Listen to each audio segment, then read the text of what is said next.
Hello friends, welcome to my channel study of current. हम यहाँ पर हिंदी के 2016 के 30 प्रश्नों को लेकर आए हैं। यह आपकी 8वीं श्रृंखला है। यहाँ पर आपको हिंदी से रिलेटेड जितने भी प्रश्न आपके यूपी टेट में पूछे गए थे वो सभी रखे हुए हैं।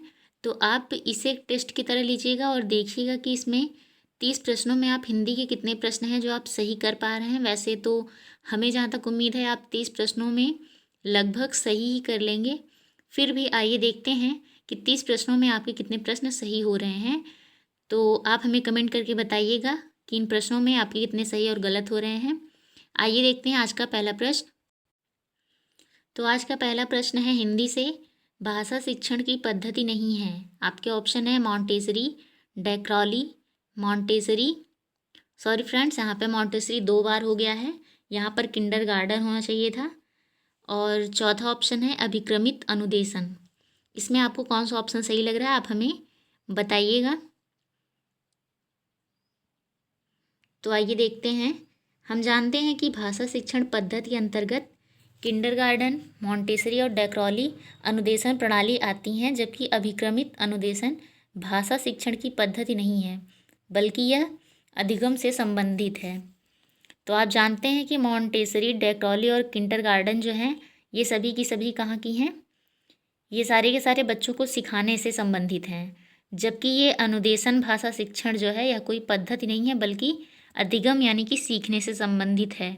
तो यहाँ पर आपका जो प्रश्न है भाषा शिक्षण की पद्धति नहीं है, इसमें आपका घ वाला ऑप्शन यानी कि अभिक्रमित अनुदेशन ये वाला सही हो जाएगा। आइए देखते हैं आपका अगला प्रश्न क्या है। अगला प्रश्न है, बालक की प्रारंभिक शिक्षा उसकी मातृभाषा में दी जाए, यह किसका मानना था? आपके ऑप्शन है मॉन्टेसरी, महात्मा गांधी, फ्रॉबेल या फिर किलपैट्रिक। तो आप बताइएगा इसमें कौन सा ऑप्शन आपका सही हो रहा है। आइए जानते हैं। हमें पता है कि बालक की प्रारंभिक शिक्षा यानी कि वो जो पहली शिक्षा शुरू करता है उसकी मातृभाषा में ही दी जाती है। यह विचार महात्मा गांधी से संबंधित है। उन्होंने मातृभाषा पर विशेष जोर दिया था क्योंकि बच्चा एक निश्चित परिवेश में पलता बढ़ता है, अतः उसे मातृभाषा में प्रारंभिक शिक्षा जरूरी है। तो यह कथन किसका था या फिर यह मानना किसका था? तो ये राष्ट्रपिता महात्मा गांधी जी ने माना था, यानी कि आपका यहाँ पर ख वाला ऑप्शन जो है वो सही हो जाएगा। आइए देखते हैं अगला प्रश्न। अगला प्रश्न है, व्याकरण शिक्षण के लिए उपयुक्त नहीं है। आपके ऑप्शन है आगमन प्रणाली, निगमन प्रणाली, अव्याकृति प्रणाली या फिर कक्षा अभिनय प्रणाली। देखते हैं। कक्षा अभिनय प्रणाली जो है वह व्याकरण की शिक्षा के लिए उपयुक्त नहीं है, जबकि जो आगमन है, निगमन है और अव्याकृति प्रणाली है यह सभी शिक्षण के लिए उपयुक्त हैं। तो हमें क्या लग रहा है यहाँ पर आपका जो है ऑप्शन कक्षा अभिनय प्रणाली यानी कि घ वाला जो है ये सही हो जाएगा। आइए देखते हैं अगला प्रश्न। अगला प्रश्न है, कादम्बनी, आनंद कादम्बनी पत्रिका का प्रकाशन कहाँ से होता है? आपके ऑप्शन है बनारस, मिर्ज़ापुर, इलाहाबाद और लखनऊ। तो आइए जानते हैं इनके बारे में। आनंद कादम्बनी यह पत्रिका मिर्ज़ापुर उत्तर प्रदेश से प्रकाशित होती है। इस पत्रिका के संपादक बद्री नारायण चौधरी, इनका उपनाम प्रेमघन भी है, इन्होंने इसका प्रकाशन किया था। इनकी एक और पत्रिका है नागरी नीरद जो कि मिर्ज़ापुर से ही निकलती है। और आपको बता दें कि हंस पत्रिका बनारस से निकलती है, इसके संपादक मुंशी प्रेमचंद थे। प्रतीक पत्रिका इलाहाबाद से निकलती है, इसके संपादक अज्ञेय। और लखनऊ से संबंधित पत्रिका तत्भव है, इसके संपादक अखिलेश हैं। इसे आपको पिछले सीरीज में आपको ये वाला प्रश्न मिल जाएगा कि अज्ञेय तथा लखनऊ से प्रकाशित पत्रिका तद्भव है, इसके संपादक कौन है? अखिलेश जी हैं। आइए देखते हैं अगला प्रश्न। आपका अगला प्रश्न है, आदिकाल की रचना है। ऑप्शन है अखरावट, छत्रसाल दशक, दीपशिखा या फिर खुमार रासो। आइए देखते हैं दोस्तों। आदिकाल की रचना खुमार रासो है। खुमार रासो के रचयिता दलपति विजय हैं। आदिकाल की बहुत सारी रचनाएं हैं, इनमें बीसल देव रासो, पृथ्वीराज रासो, परमाल रासो जिसे हम आल्हाखंड के नाम से भी जानते हैं, संदेश रासक, यह सभी क्या हैं, आदिकाल की रचनाएं हैं। तो यहाँ पर जो है वो आपका ऑप्शन कौन सा है, खुमाड़ रासो, यानी कि घ वाला जो है वो सही है। आइए देखते हैं अगला प्रश्न। हिंदी गद्य शिक्षण की पाठ योजना में उद्देश्य कथन आता है। आपके ऑप्शन है पूर्व ज्ञान, प्रस्तावना प्रश्न के पश्चात, या फिर आदर्श वाचन के पश्चात, या फिर मौन वाचन के पहले। तो आपको इसमें कौन सा ऑप्शन सही लग रहा है। हिंदी गद्य शिक्षण की पाठ योजना के अंतर्गत उद्देश्य कथन प्रस्तावना प्रश्न के उपरांत आता है। प्रस्तावना किसी भी संदर्भ का आमुख होता है जो कथ्य की रूपरेखा को प्रस्तुत करता है, यानी कि यहाँ पर कौन सा ऑप्शन आपका सही है, प्रस्तावना प्रश्न के पश्चात आपका जो है हिंदी गद्य शिक्षण की पाठ योजना का उद्देश्य आता है, यानी कि यहाँ पर आपका जो है ख वाला ऑप्शन सही हो जाएगा। आइए देखते हैं अगला प्रश्न। अगला प्रश्न है, शब्द का अर्थ स्पष्ट करने हेतु कौन सा तरीका सर्वाधिक उपयुक्त है। शब्द का अर्थ, यानी कि अगर कोई शब्द है उसका हमें अर्थ स्पष्ट करना है, तो कौन सा तरीका हमें सर्वाधिक महत्वपूर्ण या फिर सर्वाधिक उपयुक्त लगेगा। आपके ऑप्शन है वाक्य प्रयोग, व्याख्यान, भ्रमण, या फिर चित्र निर्माण। तो अगर हमें किसी शब्द का अर्थ स्पष्ट करना है तो हमारे ख्याल से हमें यहाँ पे वाक्य प्रयोग करके अगर बच्चों को दिखा दिया जाए तो वह उस शब्द की भाव की अस्पष्टता और अधिक निर्देशित होने लगती है, यानी कि यहाँ पे कौन सा ऑप्शन होगा, आपका क वाला ऑप्शन जो है ये सही हो जाएगा। व्याख्यान, अगर जैसे कोई श्लोक है उसमें व्याख्यान दिया जाता है तो वो बहुत ज़्यादा ही शब्दों से बना रहेगा। भ्रमण कोई अगर प्रचलित स्थल है तो उसके लिए हम भ्रमण से बच्चों को बता सकते हैं कि यहाँ पर क्या चीज़ है, किस लिए वह महत्वपूर्ण है और इसके बारे में क्या क्या हमें जानना चाहिए। चित्र निर्माण, यह आप जानते हैं कि आर्ट के अंतर्गत आ जाएगा। अगर आप चित्र निर्माण करेंगे तो उससे बच्चे को समझ आ जाएगा कि हाँ ये कोई चित्र है, इसमें क्या क्या है और इसमें कैसा दर्शाया गया है या बताया गया है। वाक्य प्रयोग से क्या होगा कि बच्चे समझ जाएंगे कि हाँ हम इसे किस तरह से प्रयोग में ला सकते हैं। तो अगर हमें किसी शब्द का अर्थ प्रयुक्त करना है तो हम वहाँ पर वाक्य प्रयोग करके बच्चों को बता सकते हैं। आइए देखते हैं अगला प्रश्न। अगला प्रश्न है, निरामिष किसे कहते हैं। आपके ऑप्शन है मांस रहित भोजन, मोक्ष का इच्छुक, रात्र में विचरण करने वाला, या फिर मृत्यु का इच्छुक। तो आइए देखते हैं। निरामिष का आशय है मांस रहित भोजन से, जबकि रात्र में विचरण करने वाले के लिए एक शब्द है निशाचर, और मोक्ष की इच्छा रखने वाले के लिए उपयुक्त शब्द है मुमुक्षु, यानी कि मृत्यु का जो इच्छुक है उसके लिए मुमुक्षु शब्द आ जाएगा। जबकि यहाँ पे जो निरामिष है उसका अर्थ होता है मांस रहित भोजन, यानी कि का वाला जो है आपका ऑप्शन सही हो जाएगा। आइए देखते हैं अगला प्रश्न। अगला प्रश्न है, राष्ट्रवादी कवि रामधारी सिंह दिनकर को उर्वशी के लिए ज्ञानपीठ पुरस्कार किस वर्ष प्रदान किया गया था। आपके ऑप्शन है सन 1971 ईस्वी, 1972, 1973, या फिर 1974। आइए इनके बारे में थोड़ा सा जानते हैं। हमें पता है कि राष्ट्रवादी कवि रामधारी सिंह दिनकर को उनकी कृति उर्वशी के लिए ज्ञानपीठ पुरस्कार 1972 में प्रदान किया गया। हिंदी भाषा पर प्रथम ज्ञानपीठ पुरस्कार सुमित्रा नंदन पंत को भी दिया गया है, उन्हें 1968 में मिला था, और उन्हें चिदंबरा कृति के लिए प्रदान किया गया था। जबकि 1978 में अज्ञेय को कितनी नावों में कितनी बार के लिए, 1982 में महादेवी वर्मा को उनकी कृति यामा के लिए भी ज्ञानपीठ पुरस्कार प्राप्त हुआ है। तो यहाँ पर आपका 1972 यानी कि ख वाला जो ऑप्शन है वो सही हो जाएगा। आइए देखते हैं अगला प्रश्न। अगला प्रश्न है, सहद शब्द है। ऑप्शन है आपके तत्सम, तद्भव, देशज, या फिर आगत। तो हम देखते हैं। सहद शब्द आगत शब्द है जो कि तत्सम, तद्भव एवं देशज शब्दों से पृथक है। संस्कृत के शुद्ध शब्दों को तत्सम, उनसे उत्पन्न या विकसित शब्दों को तद्भव कहते हैं, यानी कि जो संस्कृत से मेल खाते हुए शब्द हैं उन्हें तत्सम कहा जाएगा, और जो जिसमें कुछ बनावट या फिर जिन्हें सुधार कर पेश किया गया है वो सारे तद्भव हैं। देशज वे होते हैं जो देश में ही बोले जाते हैं परंतु उनकी उत्पत्ति का पता नहीं चलता, और आगत वे शब्द होते हैं जो विदेशी भाषाओं से आए हैं। आप जानते हैं कि हमारे भारत देश में पहले से ही बहुत सारे विदेशी नागरिक आए गए हैं, कभी आक्रमण करने के लिए तो कभी पर्यटन के उद्देश्य से यहाँ आते जाते रहते हैं। तो उनसे जो शब्द लिए गए हैं उन्हें हम आगत शब्द कहते हैं। उनका प्रयोग हिंदी में भी किया जा सकता है, जैसे है अरबी, फारसी, अंग्रेजी, फ्रांसीसी, पुर्तगाली, तुर्की, ये सभी क्या हैं? आपके आगत शब्द हैं। तो ये जो सहद शब्द है यह भी आपका आगत शब्द है, यानी कि यहाँ पर आपका जो है डी वाला ऑप्शन ये वाला सही हो जाएगा। आइए देखते हैं अगला प्रश्न।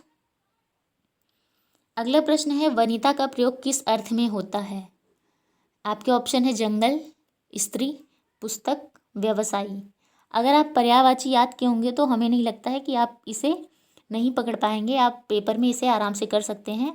और आपको बता दें कि वनिता का प्रयोग स्त्री के अर्थ में होता है। वनिता के अन्य पर्यायवाची शब्द हैं नारी, कलत्र, त्रिया, वामा, कांता, रमणी, कामनी, प्रमदा, सुंदरी आदि। तो यहाँ पर आपको कौन सा ऑप्शन दिखा? स्त्री, यानी कि ख वाला जो ऑप्शन है ये आपका सही हो जाएगा। आइए देखते हैं अगला प्रश्न। अगला प्रश्न है मुकुंद किसका पर्याय है? आपके ऑप्शन है विष्णु, शिव, सूर्य या फिर कामदेव। तो मुकुंद जो है विष्णु का पर्याय है। इसके और भी पर्यायवाची शब्द हैं जैसे पुंडरीकाक्षात, जनार्दन, चक्रपाण, उपेंद्र, चतुर्भुज, गरुड़ध्वज और विश्वम्भर। तो यहाँ पर जो है आपका कौन सा ऑप्शन सही हो जाएगा? विष्णु, ये आपका सही हो जाएगा। आइए अगला प्रश्न देखें। अगले प्रश्न में एक श्लोक है या फिर समझ लीजिए एक पंक्ति है। इसमें पूछा गया कि इसके रचनाकार कौन है। तो आइए देखते हैं पंक्ति क्या है।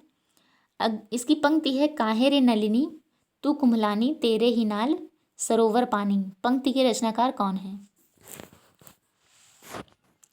तो इस पंक्ति के रचनाकार जो हैं वो निर्गुण ब्रह्म उपासक, धर्मांडर के विरोधी, धर्माडंबर के विरोधी, समाज सुधारक कबीरदास जी हैं। आप कबीरदास जी के बारे में सुने होंगे, आपको पता भी होगा, आपने उनके बारे में बहुत सारी चीज़ें पढ़ी भी हैं। और आप जानते हैं कि ये एक निर्गुण ब्रह्म उपासक थे और जो धर्म के आडंबर हैं कई तरह के, उनसे ये बहुत ही खफा रहते थे। इन्हें किसी की भी धर्म के प्रति ये जो इतनी सारी आस्थाएं जुड़ी हुई थी इन्हें पसंद नहीं था। उन्होंने किसी भी धर्म के पक्ष में अपना मत नहीं रखा है। उन्होंने ना तो कभी हिंदू को बढ़ावा दिया, ना मुस्लिम को, ना सिख को, ना ईसाई को। तो यहाँ पर जो है ये धर्माडंबर के विरोधी थे। तो इसमें जो है आपका ऑप्शन कबीर यानी कि ग वाला जो है ये सही हो जाएगा। आइए देखते हैं अगला प्रश्न। अगला प्रश्न है आचार्य रामचंद्र शुक्ल का निबंध संग्रह है। आपके ऑप्शन है माटी का फूल, चिंतामणि, क्षण बोले कण मुस्काए या फिर आलोक पर्व। तो इसमें आपको कौन सा ऑप्शन सही लग रहा है?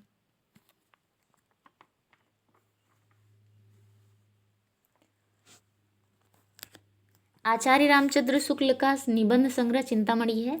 शुक्ल जी के अन्य निबंध है मित्रता, क्रोध, श्रद्धा और भक्ति आदि। जबकि आलोक पर्व हजारी प्रसाद द्विवेदी का तथा क्षण बोले कण मुस्काए के लेखक विष्णु प्रभाकर हैं।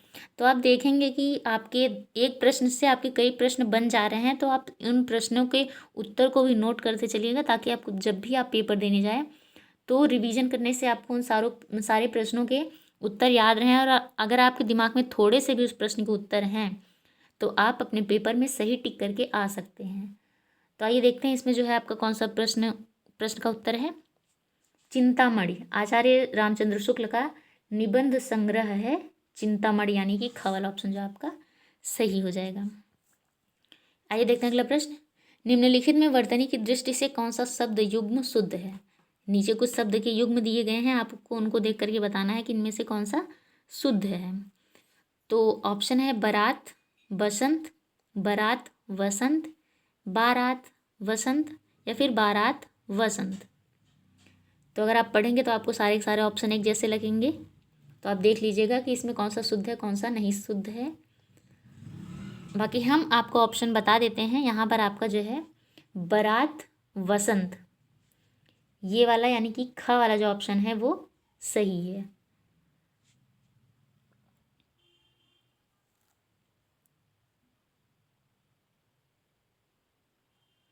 आइए अगला प्रश्न देखते हैं। अगला प्रश्न है अर्धस्वर हैं। आपके ऑप्शन है य, व, ई, उ, री या फिर री और श।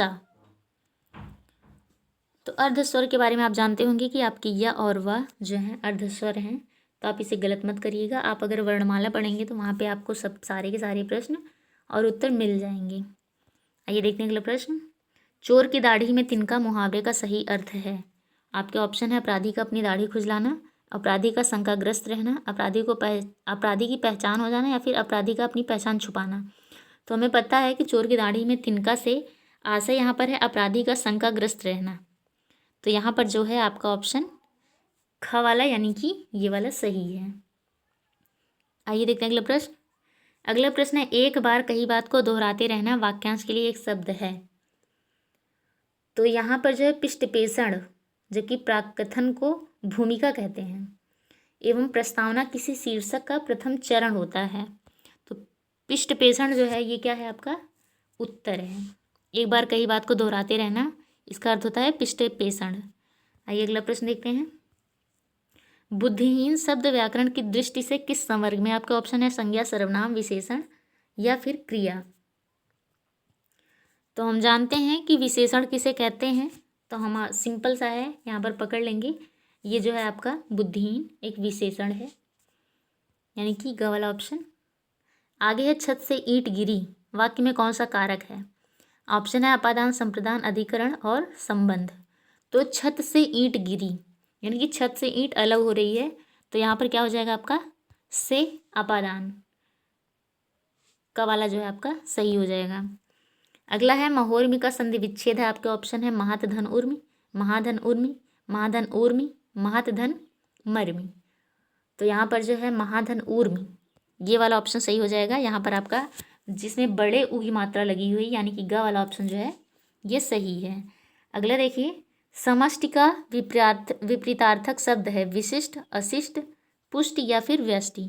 तो हमें सिंपल सा पता है कि समष्टि का व्यष्टि होता है, तो आप यहाँ पर गलत मत करिएगा, आपका यहाँ पे व्यष्टि वाला ऑप्शन जो है वो सही हो जाएगा।